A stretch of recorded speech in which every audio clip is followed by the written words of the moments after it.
Welcome to Building the Future. I'm your host, Kevin Horick. You can check out new episodes of the show every Tuesday and Thursday at 2 p.m. If you missed an episode or want to get more information about the show, please visit buildingthefutureshow.com. Welcome back to the show. Today we have Adam and Bruce, co-founders of 8STEM. Guys, welcome to the show. Thank you, Kevin. Hey, thanks for having us. Yeah, I'm excited to have you both on the show. I think what you guys are doing is actually kind of revolutionary and quite interesting, but maybe before we actually dive into what exactly 8STEM is, let's get to know each one of you a little bit better first. Maybe Adam, since you're kind of the CEO, let's let you go first, and then Bruce can give his background. Sure, sounds good. Yeah, I started my love of music when I was 11 or 12 years old, which, orients me. It's like 25 plus years ago. Sure, that's great, man. Listening to, a kid of the Northwest, listening to the music coming out of the Seattle scene, and kind of feeling like even as a really young kid, like a 6th or 7th grader, being able to feel like I was a participant in that scene. I couldn't go to clubs or anything, but everybody was really talking about the local music in the scene. I started playing instruments and guitars, which led me to playing in bands, and just generally being obsessed with music and the creative process. And wound up finding my home kind of behind the desk, after years of playing, a decade of playing in bands, behind the desk in the studio, making people sound good. It was really, sort of challenging for me to deal with musicians and all of the personalities with musicians in bands. But I could get these knobs, the knobs would always move the same way. I could get the little boxes to do exactly what I needed them to do. And so it started this love of production and making people sound good and creating new things out of recorded material. And so that led to a stint as a touring artist. I got involved in the rave scene in the mid '90s, and I never actually became a DJ. I was what was called a live PA, which was I was traveling around the world with racks of synthesizers and drum machines and all of these gadgets to play live, blistering techno music for people in warehouses. It was super fun. And that was my kind of like, I'm always looking on the fringe for a differentiator. There were a million DJs, but hardly anybody was foolish enough to carry all their synthesizers around the world on planes. And I was one of them. The production led to, music production is all about technology. So the transition into the world of digital and getting into, making music with robots, essentially, drum machines. And that was just sort of opened up this like technology being leveraged to foster creativity in the music space. And so it's always been something that I do. I haven't been a music producer like as a job for a really long time, but I still do projects when interesting projects come around and studio work and things like that just to stay engaged. It's basically like, you can never really put it down once you're bitten by the bug. It's like, people who journal or write or play an instrument, you're always doing it, whether you're doing it for work or play or whatever. So that was my kind of like, intro into music and where it took me. Sure. So I'm curious to know about kind of the home automation stuff that you've done. Yeah. And so I was touring as a musician at the time, and I wanted to go to college and study computer science. This was like 97. So I moved to Santa Cruz, California, and enrolled at UCSC, studied computer science and philosophy. And I just dug in. It was kind of like the building blocks of everything that I was using in the studio was, it was like, computer languages, programming languages that manifested in sound. So I started studying and really digging into that. And at that time, it was almost like, it was the first round of the tech boom, and things were just going crazy. And I got pulled out of school to be a founding member in a tech company.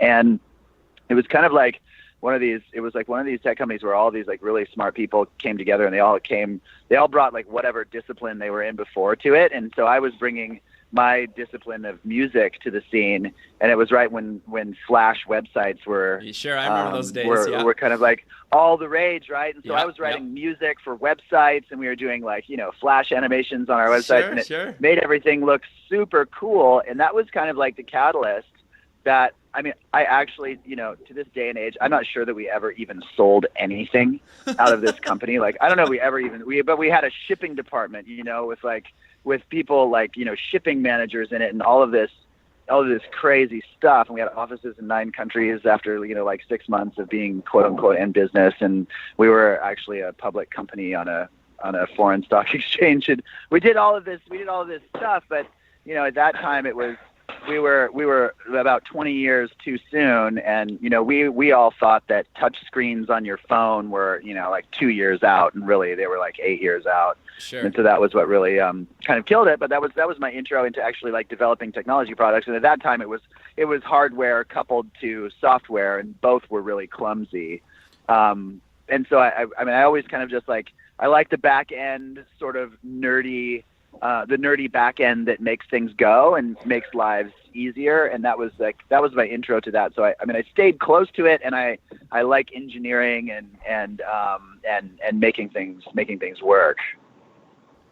And Bruce, do you maybe want to kind of give a bit of a background on yourself? Obviously, you are, you know, co-founder or founder of Sub Pop Records, and so for people that don't know kind of your contribution to kind of the entire music scene, maybe do you want to kind of give people a bit of background on yourself and Sub Pop? Yeah, sure. I am indeed the founder of Seattle's Sub Pop record label. I've been a longtime music fan ever since I was a child. I spent most of my money on records from age 10 on. I became involved with college radio when I came out to Evergreen State College back in 1979 in Olympia.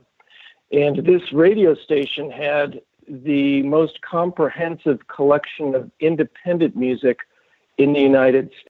Essentially, I've been a long-standing fan of music, and in particular, a long-standing advocate of independent music. I've always worked towards being in work environments that involve creative people, and that's what eventually led me to start the Sub Pop record label in Seattle in the late '80s. Sure. Okay. No, that's great. So, walk me through, walk people that don't understand maybe or kind of know the music industry that well. Like, you've signed and Sub Pop signed kind of some of the greatest bands of all time, right? And so obviously probably when you were signing a lot of them, you had no idea kind of where they would end up going. And a lot of them are still kind of touring and playing today. But I think why I ask that is because I think it really leads into kind of what you guys are doing at 8stem. So do you maybe want to kind of talk about some of the bands and some of the kind of history behind that a little bit? Sure. Well, in the late 80s, I had noticed that there was a particular sound coming out of the Seattle area, Sure. which eventually became called grunge. And Sub Pop signed Nirvana, Soundgarden, a number of bands that people have heard of. Sure. There's a group we worked with called Green River that eventually went on to form Mother Love Bone, Pearl Jam, Mudhoney, and so forth. So Sub Pop did what a lot of classic indie labels did, which was focus on a particular region and then help blow that up. Now, in addition to working with bands, I'd also worked with the photographer Charles Peterson, who helped kind of advertise the scene. I worked with the producer Jack Endino, who helped produce a lot of these artists. So a record label really is it's a support system for creative people that involves more than just musicians, a wide variety of creative people. Sure. So I'm curious, obviously you guys are both kind of co-founders of 8stem. What exactly is 8stem? And I'm curious to know how you guys met. Yeah, I mean, well, we could maybe I'll go with the how we met Sure. piece first because Sure. it sort of leads into this. So Bruce and I both have residence on a remote island in the Pacific Northwest called Orcas Island, Okay. and Bruce moved up there after sort of exiting from the day-to-day at Sub Pop, and it's a remote island with 5,000 people on it, serviced by a ferry boat, no bridges or roads or anything like that to it. That's cool. And I went there after my my tech company imploded, and was looking to just do something radically different. Sure. And Bruce and I met at a fundraiser dinner for a children's like a private school, and we were just kind of the two weirdest people there. And we hung out on the steps outside of this building. There was a dinner party going on. We started talking about music, and that led us into Terrence McKenna, an interest in sort of like wild philosophies, and we just kind of hit it off. That's great. And we became friends and just started. We were just two people talking about our mutual obsession with music, and all kinds of that whole rabbit hole of trivia that goes on there, and Bruce was obviously very knowledgeable, and I had heard of Bruce before, but we hadn't never met. So we spent the next decade or so attending music festivals together and talking about doing something in the music space, because we were both looking kind of like what's next. This is the business and the culture had sort of started to stagnate a bit. And begin to lose, continue to lose value after the introduction of the digital file format. So we've been talking for almost a decade about what's coming next before we decided to actually jump in with 8stem. Sure. So for people that haven't heard of 8stem, what exactly is it? And was there like a defining moment that you guys were like, okay, we need to build this? Yeah, I mean. So what 8stem is a mobile application. The end user experience is it's a mobile app. And it's a mobile app that allows you to remix music on your phone and then share that with your friends in social media. And so what that actually looks like is like if you're listening to a song and you think that the saxophone solo is annoying. A lot of people think that. You press a button and the saxophone solo's gone. Or you said, you know what, I'm listening to this chorus right now, and all I want to hear in this chorus is the vocal. You press another button, and only the vocal is playing during the chorus. So it allows you to interact with music like a producer does in the studio, but you can do it just on your mobile device. Sure. So it's like it's a way. It's like taking the listener experience. Like uniformly, all music listeners press the play button, and then they wait for the song to finish. And some people turn the bass up on their amp, and other people turn the treble up on their, on their amp, and they make subtle adjustments to it.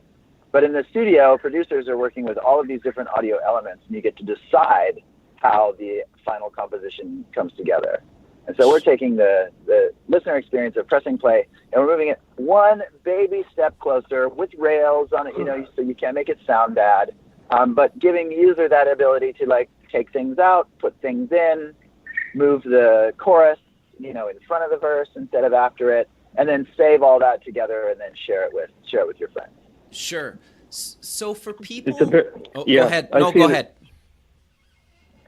I just see it as a very powerful creative tool, and in the same way that the indie rock culture helped encourage young bands to put out their own records, 8stem is allowing young amateur music fans to become remixers.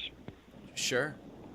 It's almost kind of like the people that are dedicated enough in kind of the, like back in the, well, I'm sure people still do it today, but like almost like put out a fanzine or something. It's kind of that type of level of commitment, right? And I think it's great to be able to kind of modify and change kind of some of the tracks by your favorite artists, right? I think that's really powerful and really cool, and kind of people listen to music all day, every day, whether they're at work or maybe not school so much unless they're doing homework. But I think a lot of people listen to music, all the time, and being able to kind of interact and change parts of it, it was really cool to me when I kind of discovered you guys a month or so ago, or a couple months ago.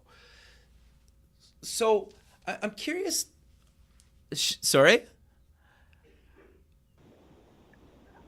I'm glad you're stoked. I just wanted to throw in as well, just for me growing up in the 70s and 80s and going to punk clubs and seeing fans become super fans, and then maybe a week later those super fans are on stage starting their own band and then maybe putting out their own single. I've always been really intrigued by that whole dynamic between the super fan and the amateur artist. I think HSTEM is helping to facilitate a similar trajectory for super fans, and the super fan actually becomes the artist through the stepping stone. Sure. No, I think that's actually really cool. So how did you guys recruit the actual artists to work with you guys? Was it some connections you guys had in the music industry? Did you cold call a bunch of people? Was it kind of a bit of both? Are you asking on the musical side? Yeah, on the musical side. Yeah. Essentially, we're networking with a lot of artists that we had made contact with through West Coast festival community, as well as the Seattle music scene. Very similar to what happened at Sub Pop, which was just working with friends and friends of friends. Sure. And once the momentum started to happen, other artists started to contact us. For example, this artist Gotch from Japan. Very cool. Adam? Yeah. You want me to riff on that? Adam, do you want to riff on? Do you want to riff on what's been happening with Gotch from Japan? Because I think that's a perfect example of how HSTEM is starting to become. Sorry for that beeping. I just had it back up there for a second. So. Yes, HSTEM is becoming a global phenomenon, and I think this Gotch project is a perfect example of where we're at right now. Sure. Yeah, so part of it, Kevin, is like, you have to experiment when you're building something entirely new. There's really no precedent for this in existence yet. Sure. There's never been a consumer-facing device that allows anyone, to interact with multi-channel audio, with like studio audio. Sure. And so we're constantly looking around for like, different styles of music. We don't know what's going to catch or what people are going to respond to. So you just start putting things out, and we've got just every different style that we can get in the ecosystem right now for demo purposes. And this artist Gotch, who's the lead singer for a fairly well-known band globally called Asian Kung Fu Generation. Okay, sure. They came to us and said, we're going to put out a new single on a bunch of different formats. Interesting. And they did vinyl and CD and then also put it out on HSTEM. They were like, well, let's do retro. And we'll do retro, and we'll do future. And so we put the song out on HSTEM. So we take it and we have our producers add a bunch of different, a lot of different elements that end users can play with and create new stuff out of. So it's like you have a whole bunch of ingredients to create new stuff. And so what we saw in that was really interesting. It was almost like when that artist put it out to his network and people came in, the engagement metrics went berserk. And we had and it's actually creating a remix. What we're trying to do is really democratize the process and make it very easy. Sure. But it's still taking this esoteric, very complicated art form that barely anybody knows how to do, and trying to deliver that to the masses in their phone. So it's not it's really biting off a lot technologically and design wise.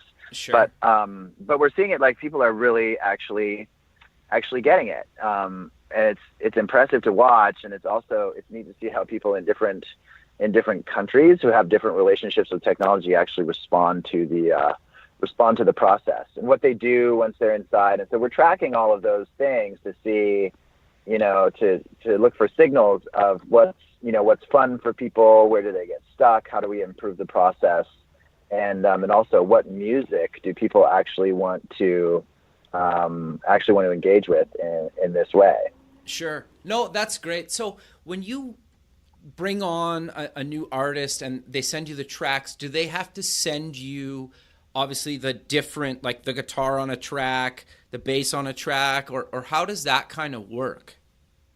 Well, we ask for it to be broken down to 4 stems. So what a stem is, is a grouping of similar audio elements, right? Got you. So in the studio, as a producer for the drums, you'll have like toms and a kick drum and a snare drum and a hi-hat and everything on all of these different tracks. Like everyone is isolated. But in 8-stem, it's just a stem file called drums. And that's just everything is grouped together, right? So we break it down to lead, which is vocals or a lead instrument. Bass is another stem. Drums is another stem. And instruments is another stem. So it's 4 elements make up an original audio, an original track. Sure. And then we have other basically infinite numbers of other tracks that we can put into that are complementary, that mix with the original, and then you blend all of these things together to create something new. Sure. No, I think that's actually really cool. And I was when I was playing with the app is actually like really intuitive. So I'm not surprised that you guys are getting good response from your users. And I think maybe some of the credit goes to Apple because they've spent a lot of time kind of allowing people to, tweak audio and video in kind of their own apps on a touch screen device. And I think you guys have kind of leveraged some of those ideas in the app to kind of make it your own, but it's pretty kind of intuitive in the sense that, like, I didn't feel like I had to learn something new to interact and kind of, play with the different kind of tracks and stuff like that. So I think you guys did a really good job of crafting an interface for touchscreen that allows people to edit and play with and kind of, build their own kind of tracks or remix their own tracks. Well, thank you. I mean, that's really encouraging to hear that. I mean, it's when you're building out technology, it's really, it's not about me and it's not about Bruce. It's not about anybody who works in our company. Like, we're user centric in our focus, and it's really all about, like, you can build the world's most magnificent thing that takes this super complex task and makes it really, really easy. But if people can't figure out your user interface, it does not matter at all. No, fair enough. Like, so, totally. Yeah. No offense, but it didn't work. And so that's kind of our process, is constantly just gathering data and trying to refine it to make, little things simpler. It already does. What we've actually built in terms of audio and engineering, it already does all of the things that we need it to do in order to create the things that we want it to create. But the presentation of those things and those features, and then the learnability of how to actually do those things has yet to be revealed. That's what we work on, and that's what we talk about every day. And so that's really the core process and the development that is actually most difficult, is sort of like consumer psychographics and figuring out how to teach somebody something without them knowing that they're actually learning it, so that it's just purely intuitive. And so while it may be intuitive to you or intuitive to me, the vast majority of people, I presume, given your position, that you're a technically minded person and have been around technology for a long time, the people who are every day, there's millions of new technology users who don't have that experience with technology, and yours and my experience is actually we're basically dinosaurs. We've been doing this for 20 odd years. Sure. And the new consumers coming online and getting their first phones are never going, they may not even they might not even need UX designers by the time those people are old enough to vote. It might just be voice commands to Alexa. It's like, Alexa, build me the coolest looking app in the world that's really easy to do, and then poof, it materializes out of thin air, and all the UX guys are like, but I went to school for this. Yeah. No, I think that's no, I 100% agree with you. It's interesting, and I love how you guys are kind of bringing technology and kind of almost like an intimacy between kind of bands and fans. And the thing that I kind of find interesting and kind of tie together, it's almost comparable to like when Twitter or like social media allowed you to reach out to people that you've kind of idolized, right?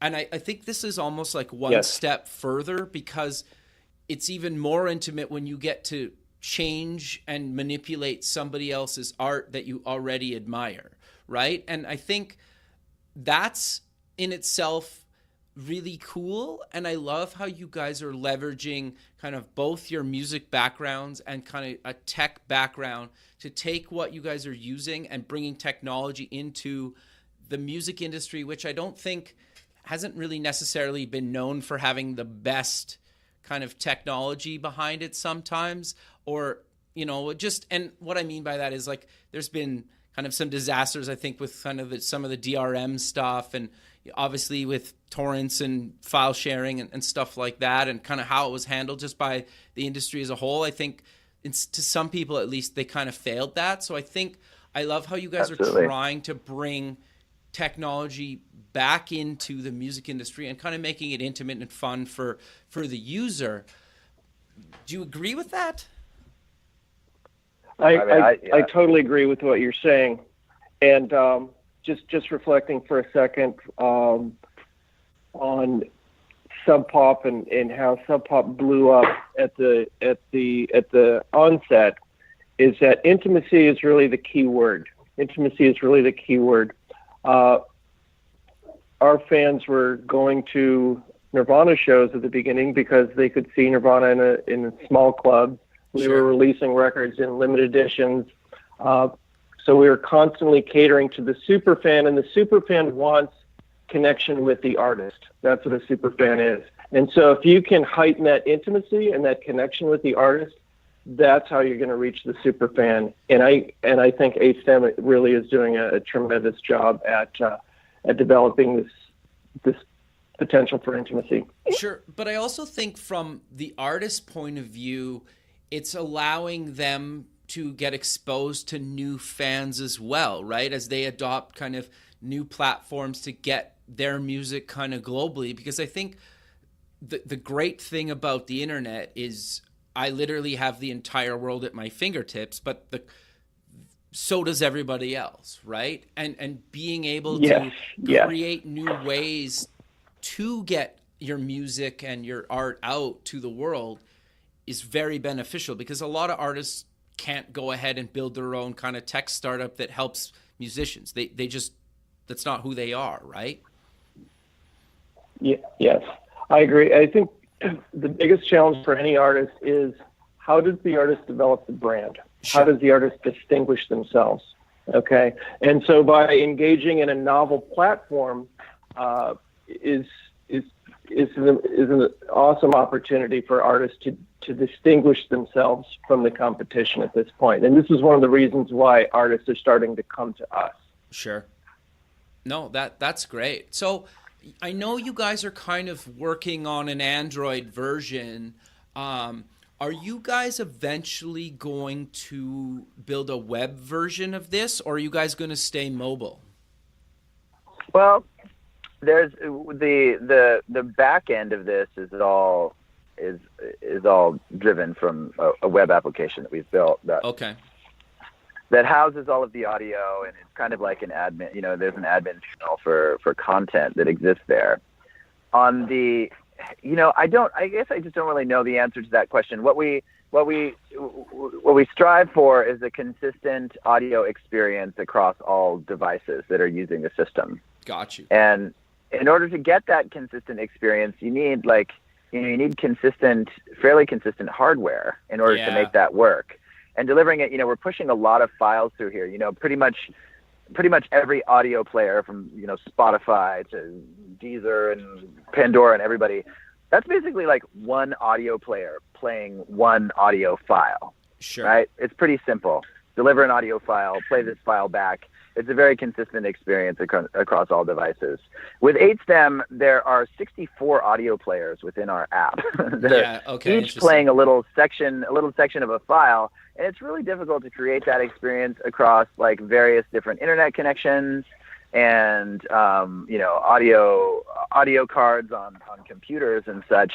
It's really challenging, and so there may be sometime in the future, if it was apparent that people really wanted that or needed that our users needed that, and we could provide a consistent experience, then we'd probably go for it. But at this point, it's so complex to really provide this experience to people consistently that it's like it's mostly hardware limiting. I mean, right now the horsepower that's in my iPhone is equivalent to most, or exceeds performance of, most people's computers around the world. I mean, most of the world is pretty, sort of like, technologically unsophisticated. Yeah. If you go outside of the West.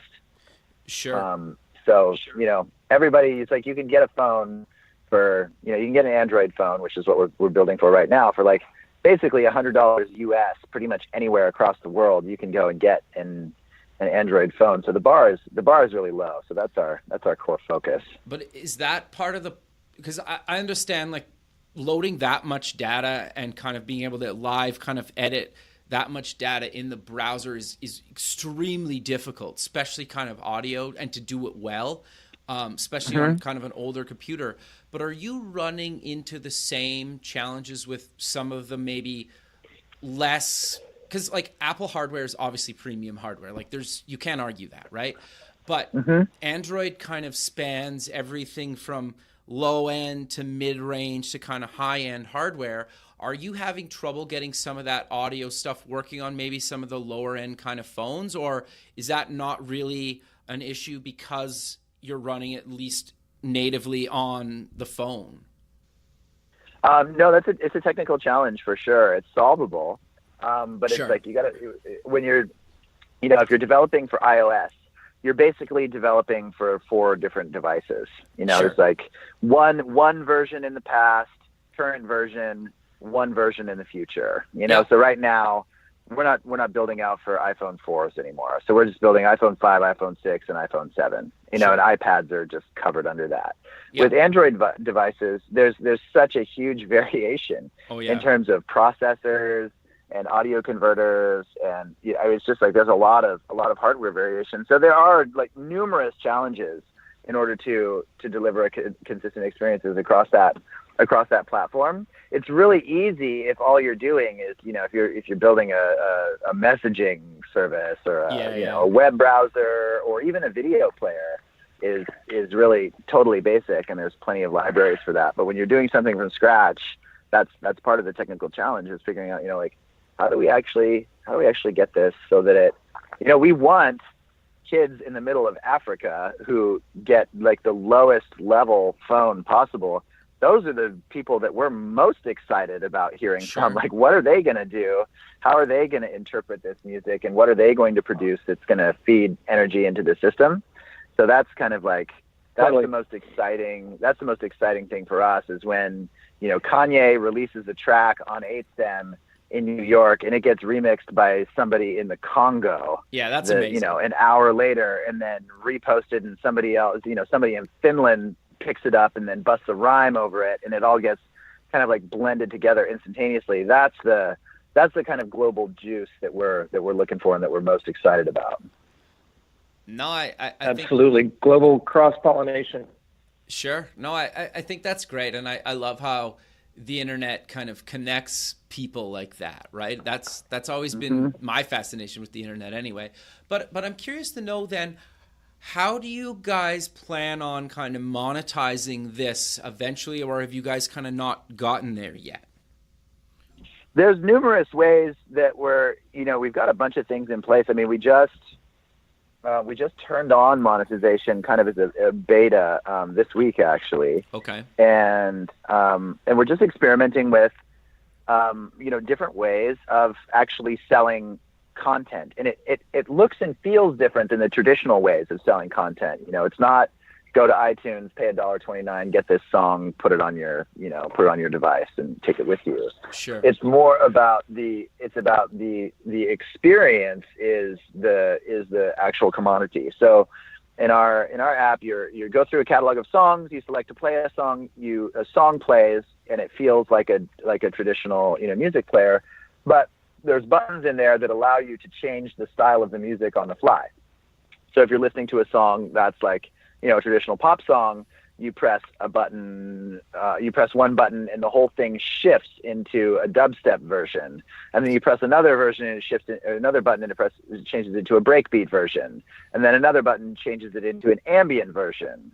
Sure. And then there's one other premium button where it's like, you pay $2 and all of a sudden you're taking a song by James Brown, for instance, and you're dropping Daft Punk stems onto it. And those Daft Punk stems will cost you $2. Sure. So it's actually like the experience of that, and then you can build on it from there and produce things out of that material. So it feels differently on the end user experience, but essentially you're getting access to gated content. Got you. I'm curious then, is it challenging kind of building that payment gateway around the audio, or it's not really any different than kind of charging for anything else on kind of the App Store or, the Google Play Store? It's similar, but there's, it's kind of like what happens to it, excuse me, what happens to it after somebody actually gets access to it. Okay. So they make a payment, and then they get this content.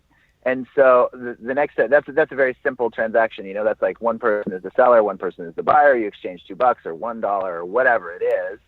And then you're done. But in 8stem, it never actually ends. You're never actually done because you're decoupled from a stereo file, and everything is dynamic. You can add things to a song, take things away, change it, share it with friends.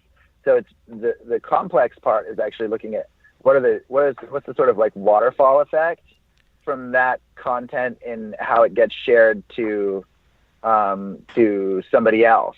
And when new people come in to add additional things, like new artists come in to the system and contribute content that then gets used in other songs in the system, how does that transaction work, and how does that actually get valued and then ultimately monetized out of a new song that's created. Sure. And so it's like it's the first transaction is really easy, and we're just experimenting with that. But the bigger question is, how do you go into this sort of like fractional monetization strategies with content that happens downstream from that? Sure. And so that's the next piece that we're looking to build out. And it's all, everything that we're doing is, unfortunately for us, it's all from scratch because it's brand new and doesn't exist yet. But it's also very exciting because we get to participate in the solution for these. These are all problems that have plagued the music industry since digital files were introduced. Sure. How to track, how to monetize, how to see who's doing what, how to administer rights. And so we're right in the thick of that and trying to solve those problems. Sure. So did you guys raise money? Did you self-fund? How did you guys kind of get this thing kind of up and running financially? Well, we self-funded through self-funded through a prototype. Okay. And then we took the prototype to friends and family. Gotcha. And then raised money from friends and family, which have really got us through about like almost the past year and a half. That's awesome. Has been, we've been very capital efficient. When we originally started shopping this around, the bids to build it out it was just like astronomical, and there was no way that we were going to be able to raise that kind of money. We're talking millions of dollars. Sure. For something that was speculative, and nobody was really sure if it was actually going to work in the first place. That was kind of like because it hadn't been done, hadn't been proven. Sure. Yep. So we just hustled, and we just got people who were able to work for equity, mostly, and who were highly skilled in what it is that we're doing. We built a team of people who were going like, let's go and revolutionize the music industry and go after the biggest play in the history of recorded content. I mean, that's what we're looking at, is to take existing music and fractal it out to an exponential degree, and really, revolutionize this whole thing, like really blow it up. And fortunately, we were able to tell that story that in a way that got people inspired and willing to work it. So, we're out. The hustle is always, we're always raising money. Sure. That's what you do when you're in this game. But so far, we're working it right now, working a new round. And yeah, so now we're at the point now where we can actually go to market and scale it. And also we've just gotten contracts in place with major labels that I will not disclose specifically at this time, but we now have major label content coming into the system. That's awesome. Which we'll be able to go public with before the end of the year. But now the content equation is now is getting solved, so that we'll be able to present experiences of music, of songs that every single person in the world has heard, but present them in a totally new way that they never imagined.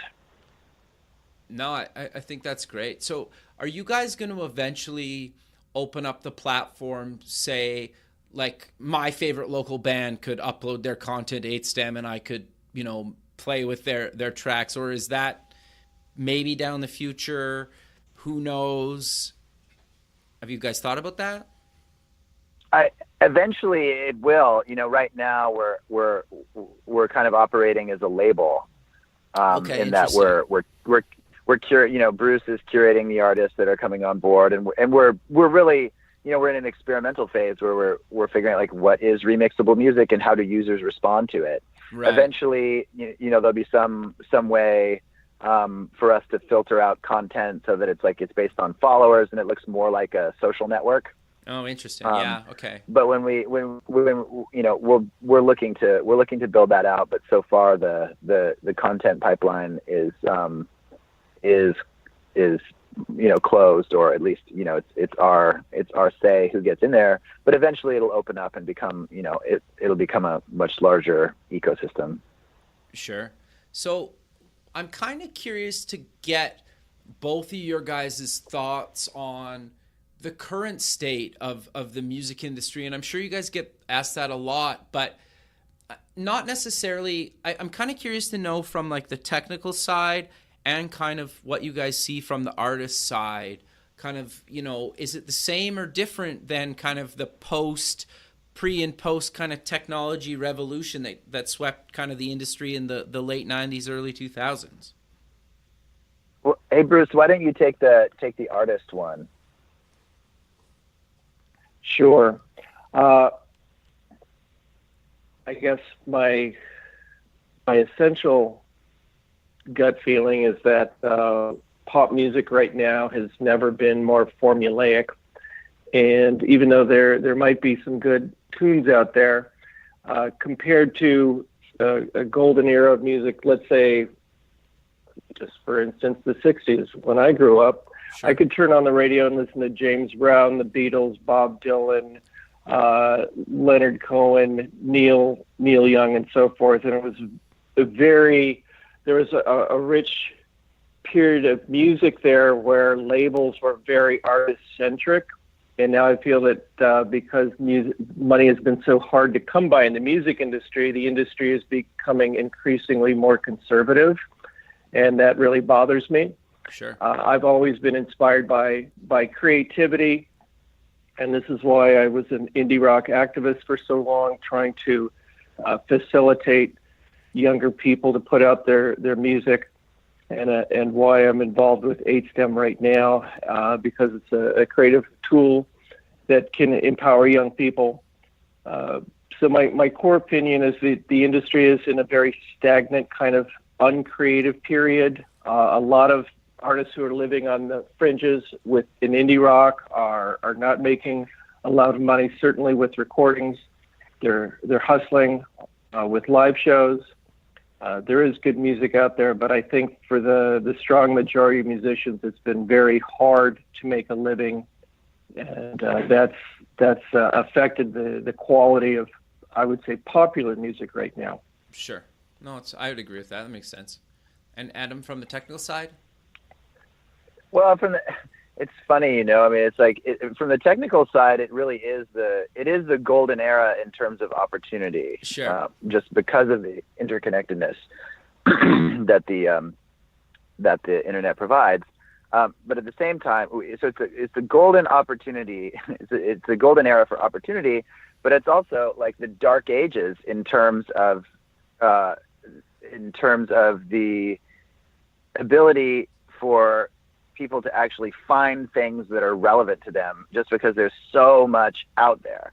So it's now fairly easy for, if you have a decent skill set and some technological tools, you can produce music. And there's plenty of examples of, people who started making music 12 months ago and are now DJing in front of stadiums of people around the world. So it's Sure.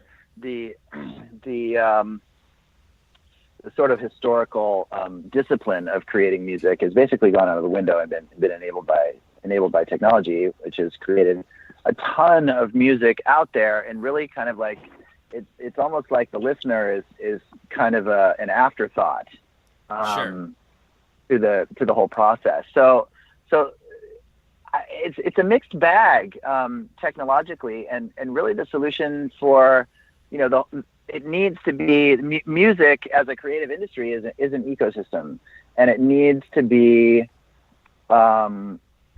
nourished at every step along the chain, from creativity to the people that make the software that makes the music industry go, to the delivery mechanisms and the payment processors. Everybody needs to be holistic. And so right now you have this, it's just kind of like searching for its equilibrium. Sure. Presently, and it's a complicated equation. And just for instance, Spotify is the biggest, it's like the biggest thing in music that ever was, and it's potentially the biggest thing in music that ever will be. It's has the same catalog of music as everybody else, as all of the other services, but they've managed to market it in such a way that has captured the world's attention. And the headline that I read this morning said Spotify's losses double even as its user growth surges. Interesting. So that was the headline this morning. So the bigger it gets, the more money they lose. Yeah. For some, for a number of there's a number of contributing factors to that. There's a much larger discussion around that, but it is impossible. Spotify lost over $600 million It's just wild. In 2016. Yeah. It is not that, I don't care. It's a company. Spotify doesn't make a product. It doesn't have postage is not an expense. It doesn't have delivery drivers. It is delivering digital files to users via invisible transmission lines around the world. And it is the biggest thing in the space, and it lost over $600 million last year. And so that's a severely broken system. Yep. And a broken for whatever there's a million contributing factors to that, but that's not sustainable. And Bruce, what were you going to say?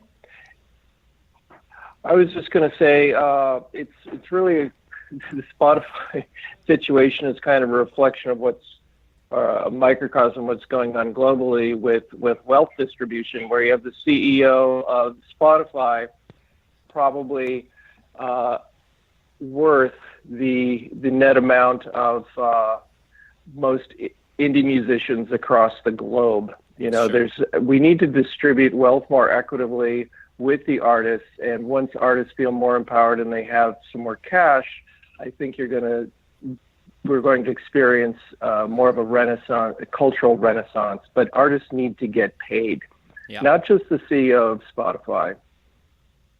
Yeah, no, I 100% agree with you. I think that's, you know, that's key, right? Like I guess I'm kind of guilty in the sense that I actually pay for Google Play Music, which is obviously a competitor of Spotify. So I can, you know, basically, I love my streaming music. I miss the days of going to, you know, the record store and picking out a CD or a record or something like that. But the thing that's interesting is I still try to go to as many like live shows and, you know, buy some merch or something from the bands that I love to see live, because that's kind of the only way they make their money, right? Because Yep. So I don't know. I'm curious to see how this whole thing sorts itself out and how the industry kind of, you know, plays out in the next 3 to 5 years with everything. And the main reason I really wanted to have you guys on the show is if I can, you know, leverage, you know, my community to maybe help you guys. And I just love kind of talking to you guys about what you guys are doing, because I think it's really cool and it's much needed. But we're coming to the end of the show, so let's close with mentioning where people can get more information about 8STEM and any other links you guys want to mention.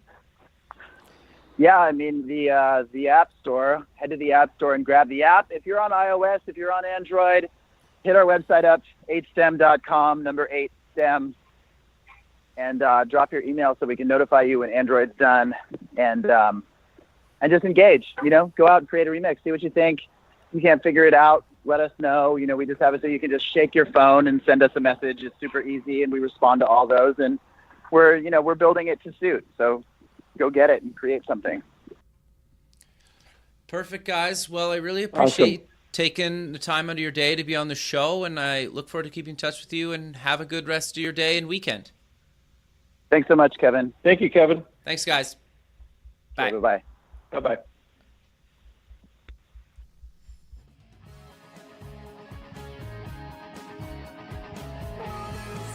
Thanks for listening.